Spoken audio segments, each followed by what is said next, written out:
Welcome to, this is our interview with Stephanie Mendoza, who is running for the clerk's office here in Evanston. This is part of our interview series that we're doing in the lead up to our endorsement session. So all of our members typically, as you probably know, vote to endorse people with a supermajority. Typically, this is held at our at the big event at the Unitarian Church. This year, obviously, we can't do that in person, so we're holding these 30-minute, 45-minute interviews with each of the candidates, so that you can watch them and hear from them and meet them virtually. So as I said, today we have Stephanie Mendoza. My name is Greg Andrus. I'm the Vice President of the Democratic Party of Evanston. Stephanie, why don't you start us off? Take 2-3 minutes and introduce yourself. Yeah, hi, again, my name is Stephanie Mendoza. I'm a 9th Ward resident. I'm happy to have Cicely Flemings as my amazing alderperson. And I've lived in Evanston for 10 years. I have 2 children at Washington School and a 1-year-old. I, grew up in rural East Tennessee, and I'm, happy to call Evanston my home for the past 10 years. I have been a DPOE board member since, I'm going to say August, July. So since the last endorsement session, and I'm not endorsement session, sorry. I was asked to join the board during the summer and thankfully elected in. But I have a pretty long history with DPOE. I've been a campaign manager, field organizer, and field director for many elected officials here in Evanston and throughout the North Shore and Chicago and South suburbs.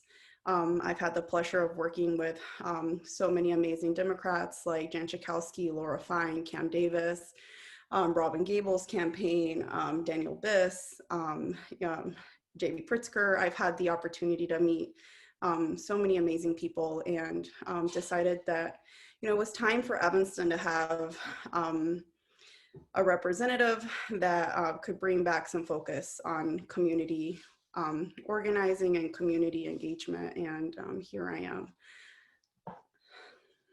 Okay, thank you. So the position you're running for is clerk, which is a little bit different than a lot of the other candidates that people are going to hear from.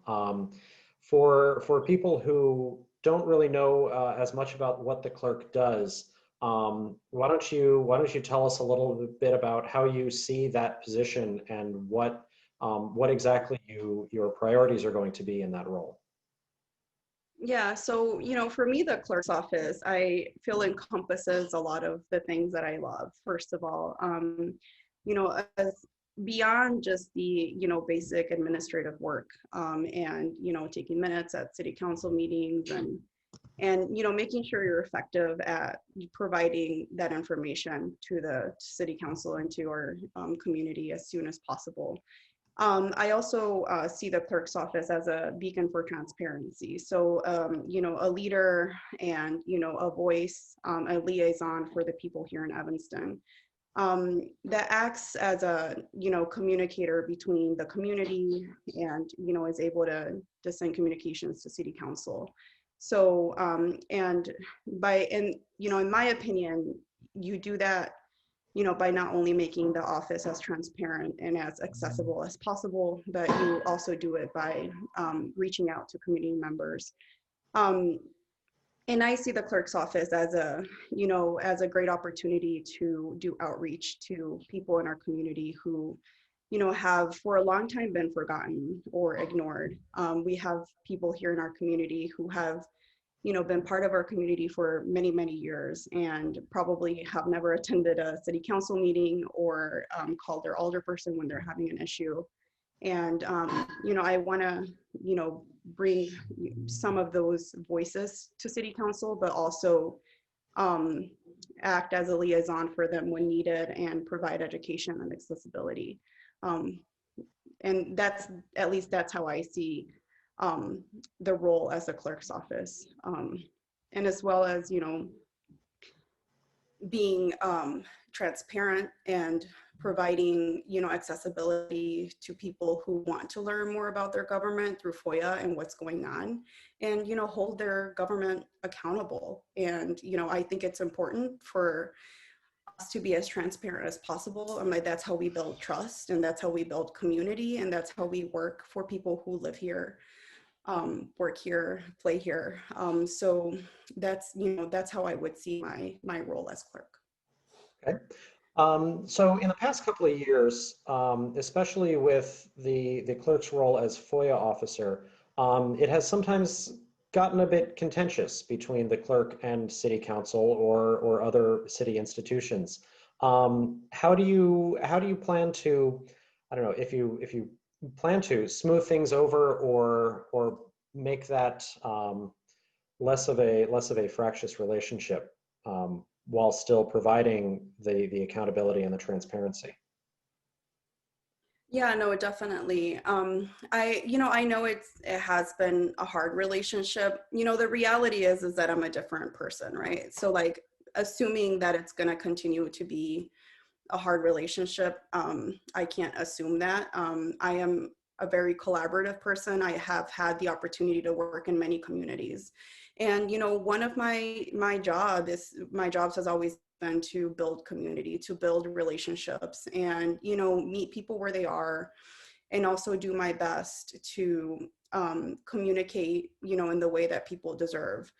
I hope that the council, we are going to have new leadership. That's just a reality. We're for sure going to have a new mayor, and a lot of people are running for clerk this time around. So my hope is that our community holds people accountable, and we elect people who truly reflect the value of Evanstonians. And with that will come more opportunity for me to be more collaborative, and allow the office to be, to come to its full potential, to be as transparent as possible, as accessible as possible, and, to restore integrity to our city council and our city government.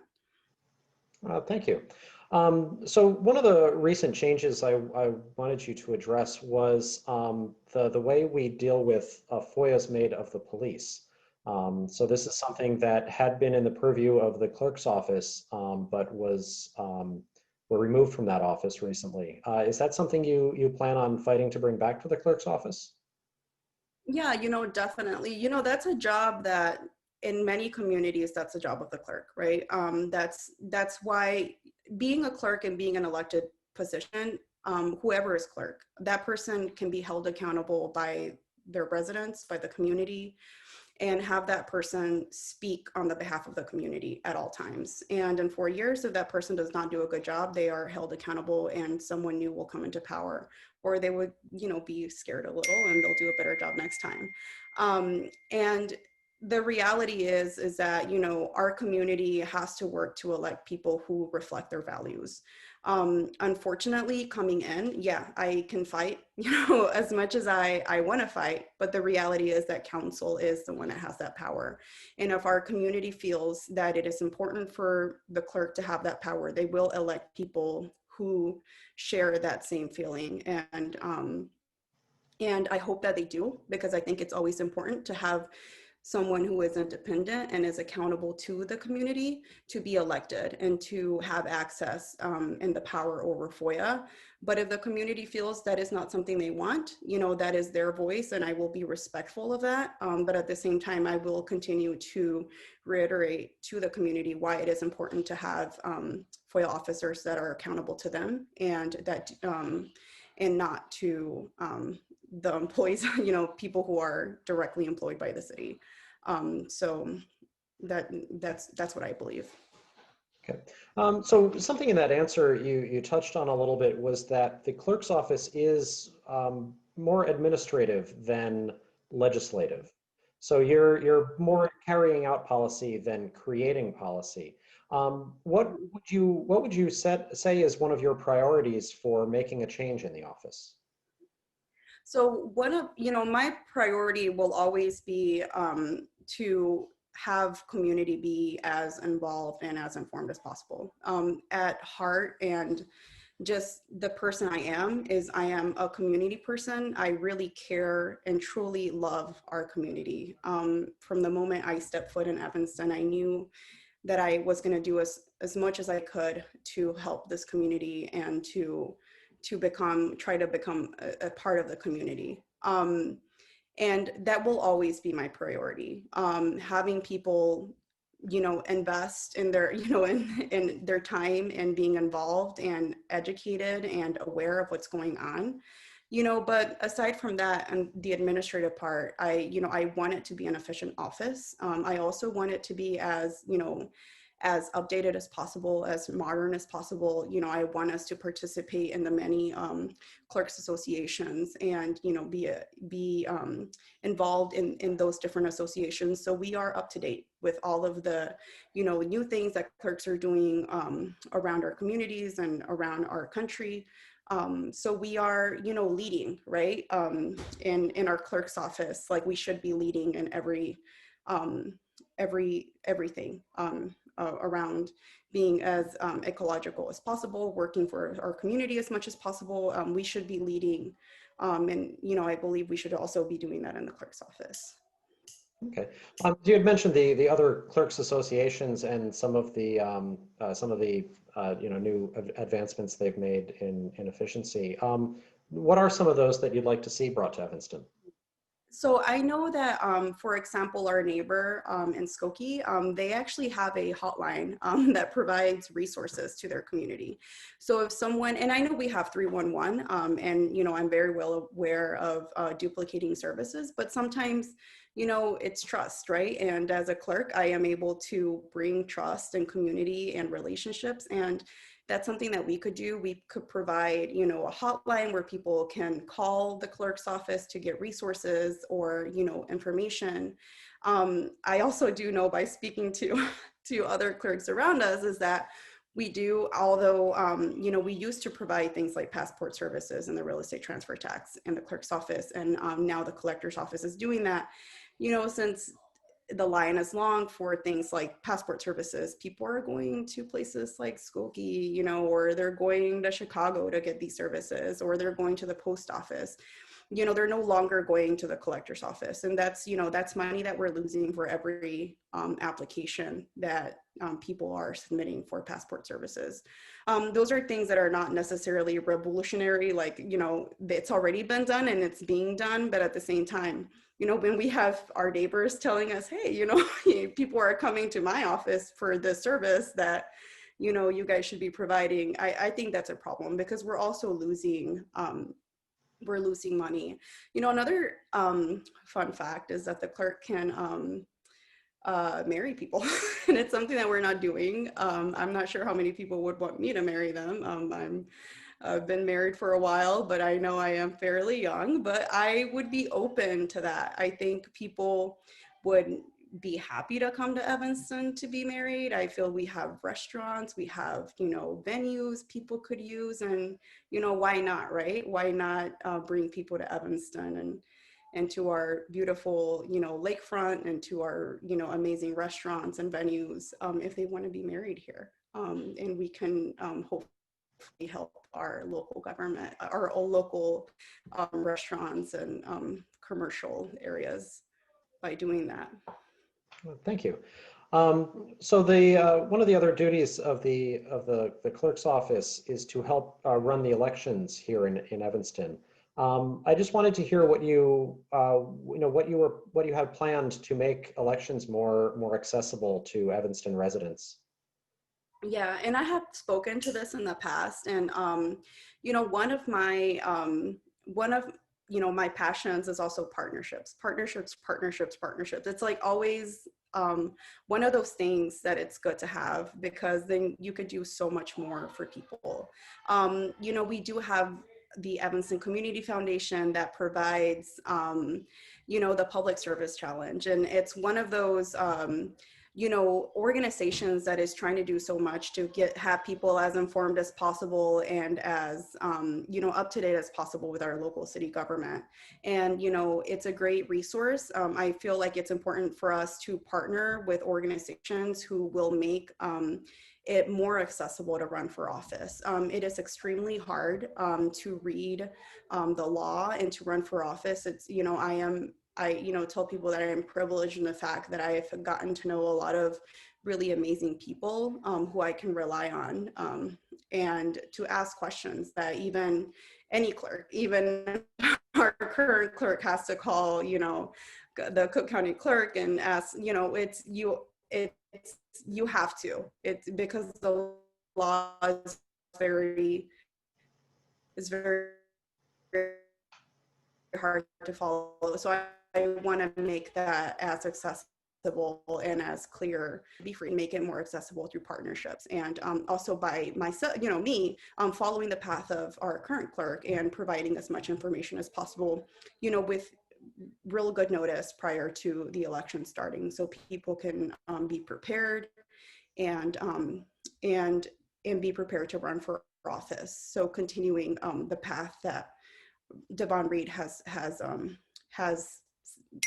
put in that when it relates to that. Thank you. Sorry, I had a little bit of a spotty connection there, so I hope that didn't interrupt the recording at all. So speaking of elections, and I know this is not something I'd normally ask one of the candidates who are on one of the other spots, but there is an interesting thing about this race is that there are 6 people running, and you're the only one on the ballot. So I was wondering, again, being that the clerk is the one to run elections, is that something that the clerk's office could help people do in the future? The reality is that, we've seen what happens when, we have people in the clerk's office providing counsel. And it's an unfortunate situation for anyone to be in. I see my role as clerk to be a facilitator, to do as much as I can prior to the people running and filing, to provide as much information as possible for them to be able to run for office and make it as accessible as possible. The reality is, and you can always stop me if I'm not answering this question correctly, is that when as clerk you're providing counsel, especially while people are submitting their documents or prior, you find yourself in a very tricky situation, because then you're also part you are part of the electoral board. So it is a very hard situation to be in this time around. So I don't know if that answers your question, and you can elaborate more if it doesn't. No, I mean, I know that there was, it seems like every election cycle, there are a couple of elections that go to court cases, that go to court, and you have to hear from a judge. And just thinking of ways to streamline that process for people who it may be their first time running for anything. Yeah, and by doing that, like I did mention earlier, I'm very fortunate, in the fact that I do have, I've been able to do this for other people, and I've been able to guide other people through it, and then I know the people who I have to go to if I ever need help. But providing, I think, a clear list or path for people to be on the ballot and the correct information is seeing if organizations like the Evanston Community Foundation or other not that I want to put everything on them, but other organizations would be happy to maybe partner with a lawyer or partner with someone to provide information, make sure that their documentation is in order. Excellent. So I don't have many more questions. These ones aren't about the office. It's about you. Why clerk? So of all the ways that you could have stepped into public service, Why choose this race? Um, I feel like the clerk office encompasses a lot of the things that I love. You know, I love government. I love it when my elected officials are transparent and when they're held accountable. You know, I've worked for the past 6 years trying to help communities elect people that work for them and people that are transparent and people that will provide to them the things that they need to thrive in their communities. You know, I feel like the clerk's office will allow me to do this at a larger scale within Evanston. You know, you are, you know, a person who's there to provide access. You know, you're a liaison, and I want to be that for people. I don't want to be the one voice, if that makes any sense. Like, I want other people to come in and use their voice, use their power, you know, as, you know, community members, to hold people accountable and make sure that our government is working for them. We have so many people that have been pushed out of Evanston that have been here for generations, and it's unfair to them and to the people that came here before them and worked so hard to build our community. That now, when they mostly need us and they need our elected officials, they're not being listened to, or they feel at times like they don't have a voice. And I want to empower them, to help them feel like they have a voice and welcome them, and make the office, the clerk's office, as accessible as possible for them, so they can come to city council and speak and hold their elected officials accountable. Okay. And the final question I have, and this is one that I've been asking all of the challengers who come in, although you're not running against the current clerk, is to name one decision that you like and one decision that you don't like about the previous office holder, who at this point is, I believe, running for 8th Ward, but is no longer going to be clerk.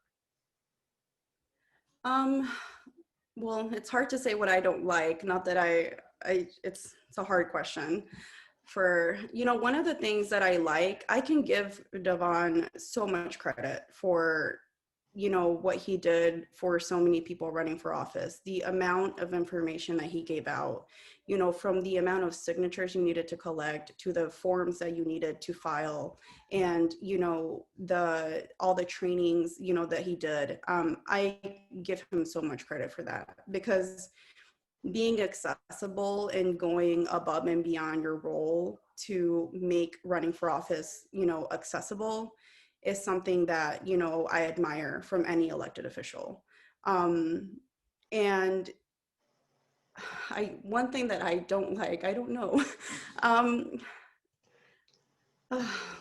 that's a hard one. And it's truly hard because I can't think of anything that I don't like, not because I don't want to answer the question. Um, Well, if not something you don't like, uh, something that you would improve. that's hard. Um, you know, something I really hoped Devon would do, and I don't think it's that he didn't do it because he didn't want to, or because he, you know, one of the things that he had promised is that he wanted to build a database where you could go in and see who elects, like who votes for what, right? Like who does what when they're voting, instead of having to dig through minutes. You know, I really would have loved to see him implement that, because then right now, anyone running for office, it would be so much easier for people who have primaries to make decisions, right? Based on how people voted in the past. And but I don't think that's something that he didn't do because he didn't want to. I just think that unfortunately he faced a lot of barriers, and that took a lot of his time. And when he could have been dedicating it to make, you know, changes like that, I know he wanted to make, unfortunately he had to be dealing with other things. All right. So thank you very much. I'm going to open this up if you're willing to stick around for a little bit. I'm going to open this up to the audience for any questions that they might have. I've seen the chat box go for a little bit of the discussion. So let's see if anybody has any questions. So for everybody who wants to chime in, I've just allowed you to unmute yourself. I just ask that you try not to speak over each other and ask one question at a time. I could ask a question. Nope. Stephanie, I've seen you be really involved in the Latinx community in Evanston and do some really impressive work to organize the community and support them during COVID, especially, but even before that. But what do you think are some opportunities to engage the Latinx community in Evanston and make sure that they are as, civically engaged as possible? Yeah. One of the things that since April, I have, just for, reference, I've been working with the Latinx community to provide COVID relief. One of the things that I found personally is, the lack of investment in our city government with the Latinx community. And they have been one of those populations that have been forgotten or ignored by our city government. I, what I believe is that sometimes it's, one, because we haven't done a good job at reaching out to people and empowering them to be involved. And two, sometimes people feel that they cannot be involved because they don't necessarily have the power to vote. Which is not true. People can use their voice, and they can use the power of their voice to, tell our city what they need and what they want. We have a lot of people, even people who could register to vote, that are not registered to vote. And for whatever reason they decide not to do that, they should know that they can always use their voice, and that they can use their personal experiences to make the city work for them. Because and I hope to empower people to do that, whether or not they could or could not register to vote. All right, thank you very much. Do we have any other questions from the floor? Okay, well, thank you, Stephanie, so much for joining us. Again, for everybody watching, if you're not a member yet, you can become a member. You go to the Democratic Party of Evanston website, where you may be watching this in the future, and sign up to be a member there. You can either become a member by paying as a dues paying member, or you can join as a volunteer member by signing up for a couple of our events. And if you just send us an email with how you'd like to get involved, we'll get that set up for you. Remember, the voting for the endorsement begins on January 17th, and the election will end on January 23rd. And it takes a supermajority of our members to endorse a candidate. So thank you so much, Stephanie, for joining us, and have a great evening. Yeah, thank you so much for your time, Greg. Yep. Bye. Bye.